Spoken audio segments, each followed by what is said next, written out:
সোনার বাংলা 24/7-এ আপনাদের সকলকে স্বাগত জানাই। তৃণমূলের রাজনীতি, জমি দখলের রাজনীতি, তীব্র আক্রমণ শ্রমিক ভট্টাচার্যের। তৃণমূলের রাজনীতি, জমি দখলের রাজনীতি, তীব্র আক্রমণ করলেন শ্রমিক ভট্টাচার্য।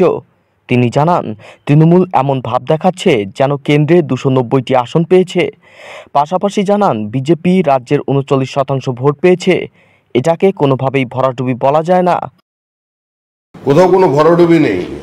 42টি আসনের মধ্যে 12টা আসনে যারা জয়লাভ করেছে এবং প্রায় সর্বত্রই যে রাজনৈতিক দল দ্বিতীয় সংখ্যা আছে, 39% প্রায় ভোট পেয়েছে, সেটাকে রাজনৈতিক ভরাডুবি বলা যায় না।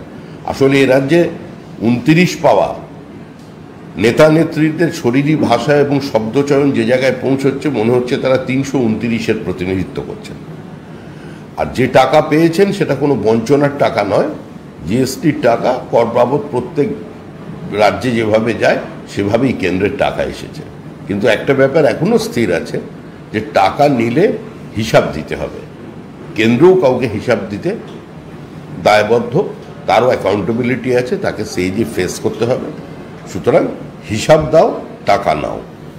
তৃণমূল বলছে আমরা টাকা নেব, ওটা অধিকারের মধ্যে পড়ে, কিন্তু হিসাব দেওয়ার অভ্যাসটা আমাদের নেই। এই অভ্যাসের পরিবর্তন করতে হবে। মানিকতলার উপনির্বাচন নিয়ে দেখা যাচ্ছে পরপর দুদিন নবান্নে বৈঠক হচ্ছে। প্রশাসনিক কেন্দ্র রাজ্যের, সেটা প্রধান কেন্দ্রস্থল, সেখানে একেবারে একটা রাজনৈতিক দলের বৈঠক চলছে। সেখানে কোর কমিটি তৈরি হলো, প্রার্থীর নাম নিয়ে আলোচনা হলো।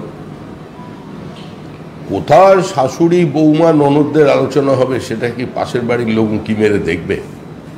কার বাড়ির কি ঘটনা আমাদের কি জানার দরকার? আমাদের মানিকতলায় প্রার্থী থাকবে এবং 4টি উপনির্বাচন যেটা হচ্ছে, 3টিতে আমরা যথেষ্ট ভোটে এগিয়ে আছি। এই প্রতিকূল অবস্থার মধ্যেও ট্রেনটা তো সঙ্গে ছিল না, তো সেখানে জিতেছি। এবং মানিকতলা আসলে আমাদের ব্যবধানটা কম আছে, আমরা পিছিয়ে ছিলাম, সেটা আমরা কাটিয়ে উঠবো। কসবাতে যে গোলমাল দেখা গেল তৃণমূল কংগ্রেসের দুই গোষ্ঠীর মধ্যে, সেটা কোনো রাজনৈতিক জমি দখল নয়, আদতে প্রমোটারি এবং জমি দখল। কসবার জমি কার করতে থাকবে তাই নিয়েই মারামারি। প্রশ্নটা হলো, আমি আপনার প্রশ্নের সঙ্গে একমত নই। তৃণমূলের কাছে জমি দখল বা রাজনীতি বা জমি দখল, সম্পত্তি দখল নিয়ে লড়াই, এগুলো আলাদা কোনো বিষয় নয়। তৃণমূলের রাজনীতিটাই হচ্ছে জমি দখলের রাজনীতি। তৃণমূলের রাজনীতিটাই হচ্ছে সম্পূর্ণভাবে অন্যের অধিকারের ওপরে নিজেদের অধিকারকে প্রতিষ্ঠিত করার রাজনীতি। সরকারি জমি, খাস জমি, ডিসপিউটেড প্রপার্টি, এগুলোকে দখলে নেওয়ার রাজনীতি। সরকারি জমির ওপরে ওই অঞ্চলে বিভিন্ন দোকানঘর বসিয়ে তাদের সেগুলো বিক্রি করার রাজনীতি। এবার 2 কাউন্সিলর, তাদের মধ্যে ভাগের গণ্ডগোল হয়েছে, সকলকে দিয়ে খাওয়ার যে একটা পদ্ধতি আছে সেটা কোনোভাবে একটু বিচ্যুত হয়েছে, তো সেই জন্য সেখানে মারামারি হয়েছে। ওটাই তো তৃণমূলের রাজনীতি। দেখা যাচ্ছে যে শাহজাহানের টাকা, মাছের বাড়ির টাকা তৃণমূলের পার্টি ফান্ডে ঢুকেছে, আবার শিবু হাজরার 900 বিঘা জমির হদিশ মিলেছে। তো শাহজাহানের মাছের ভেড়ির টাকা কি আপনি আশা করেছিলেন আপনার চ্যানেলে ঢুকবে? যেখানে ঘোষিত নীতি আছে, 25-75-এর ভাগ বলে দেওয়া আছে, সেখানে শাহজাহান পুরো একচেটিয়া একাধিপত্য প্রতিষ্ঠা করেছে। সেটা তো প্রশাসনের সহযোগিতায়, পুলিশকে সঙ্গে নিয়ে, তার দলের বদান্যতায়, দলের আশীর্বাদে, অনুপ্রেরণায়।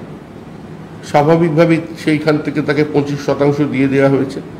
কিন্তু এই যে 75টা বাকি থাকলো, ওটা শাহজাহান মানে তার প্রপুত্র বা যাদের দিয়ে গেছেন কিনা, বা তার পূর্বসূরীদের, মানে ওই আছে না আকবর, বাবর, ওদের কাছেও গেছে কিনা, সেগুলোকে মানুষ করছে।